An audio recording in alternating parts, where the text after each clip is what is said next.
99,9% des citoyens vivent en paix. Parole du président burundais Kadjanine. Votre réaction? Je la conteste. Qui nous le montre. Tous les médias sont fermés. Les journalistes, les stations de télévision et de radio libres ont été, non pas fermées, incendiés, brûlés, détruits. C'est de la cendre. Les journalistes se cachent. D'autres ont réussi à partir parce qu'il les a assimilés clairement à des terroristes. Donc non, je n'y crois pas. Parce que je vais vous dire une chose. Le problème, c'est quoi au fond au Burundi? C'est ce troisième mandat.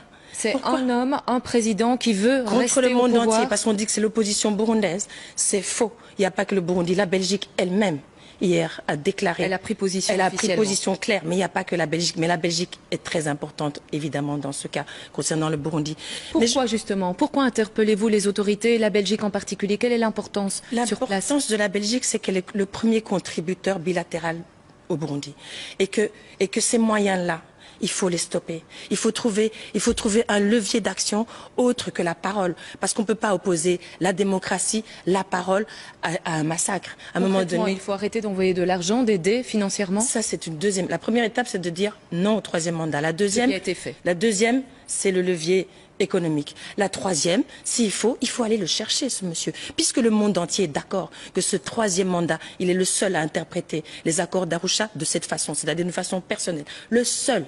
Contre tous. Alors ce seul contre tous a déjà fait combien de morts dans les rues? Et je voudrais préciser une chose très importante, c'est que les gens qui sont dans la rue, les enfants qui sont dans la rue aujourd'hui, ne sont pas là en tant que Hutu ou Tutsi. Ils sont là en tant que citoyens burundais. Et je crains, c'est fini ça au Burundi. C'est fini. C'est fini. Vous pouvez interroger qui vous voulez. C'est terminé ça. Et nous ne voulons pas que cet homme aux abois, parce que quand on utilise la répression, c'est qu'on est aux abois, qu'il active ce levier. C'est cette chose-là, cette chose terrible qui, depuis que je suis née, nous cause des problèmes au Burundi. Il y a des guerres ethniques au Burundi depuis des années. Et à la faveur des accords d'Arusha, justement, eh bien, ces choses-là s'étaient apaisées. Et on n'en est plus là. Qu'on arrête de nous parler de Hutu, de si nous sommes des citoyens burundais. Ce que vous craignez vraiment, s'il y a un troisième mandat, c'est que cela fasse tache d'huile dans la région, notamment. Mais c'est obligatoire, madame. C'est-à-dire que la communauté internationale doit aller au-delà maintenant. Parce que ce qui attend l'Afrique centrale maintenant, ce sont les élections d'autres présidents qui veulent briguer des mandats supplémentaires indus qui veulent mettre enfin bref, vous comprenez ce que je veux dire. Donc ça, c'est le risque. Si on trouve pas, si la communauté internationale ne trouve pas une solution maintenant, tout de suite, au Burundi, eh bien, je reviendrai vous voir pour qu'on compte ensemble les morts au Congo et d'autres pays voisins où les présidents sont prêts à revenir. Vous restez pour l'instant en relation, en liaison avec des personnes qui sont au Burundi, qui vous tiennent informés? Vous parlez d'un mort là, je viens d'avoir l'information que... Alors cette nuit, la police a fermé Musaga, là où il y a tous ces jeunes. Ce quartier, oui. Ce quartier où il y a tous ces jeunes. Et aujourd'hui, il y a un cordonnier, un pauvre homme qui a reçu une balle perdue, qui est mort. Parce qu'on tire...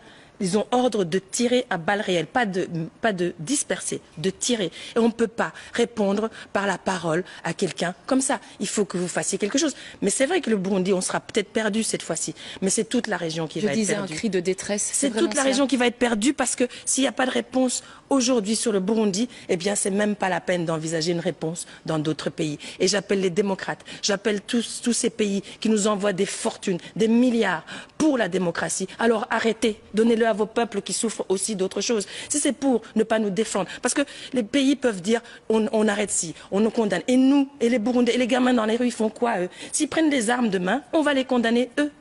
Alors je vous en supplie, il n'y a plus de médias, il n'y a plus que vous. Pour vos amis journalistes, pour la presse libre.